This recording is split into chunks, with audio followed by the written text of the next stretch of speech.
Dear service members, we would like to welcome you aboard Turkish Airlines flight to Istanbul Airport. My name is Umur Kabacı and I'm the cabin chief. We will be pleased to help you during the entire flight. We wish you a pleasant flight.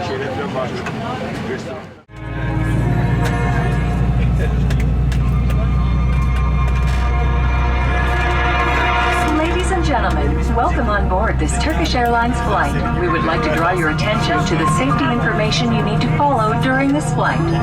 Please stow your hand luggage carefully in the overhead compartments. You can place smaller items under the seat in front of you. When the seatbelt sign is on, please fasten and adjust your seatbelt as shown. Keep your seatbelt fastened and visible until the seatbelt sign is off. When needed, you can release it as shown. Before the flight, extension and loop belts are given out by the cabin crew. Please switch your mobile phones and all other electronic devices to flight mode. Mobile phones and other electronic devices without a flight mode must be switched off. Before takeoff and landing, please unplug all your electronic devices. Put the life vest on your head. Emergency situation immediately. Exit doors are lift automatically placed slides, which the crew will operate in case of an emergency. Before takeoff and landing, please make sure that your window blind is open, your tray table is closed, and your seat back is fully upright. Please stow your footrest, video screen, and handset. Thank you for your attention. For more details, please read the safety card in your seat pocket. Make sure you follow all signs and carrier's instructions at all times. Enjoy your flight.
children. Welcome to Istanbul Airport, meeting point of the world. We hope that you had a pleasant flight. For your safety, please remain seated with your seatbelt fastened until the seatbelt sign has been turned off, and do not open the overhead bins. You may use your electronic devices. Please be careful while opening the overhead bins when the aircraft reaches its final parking position. Thank you for flying with Turkish Airlines, a member of Star Alliance. We would like to say goodbye and hope to meet you again.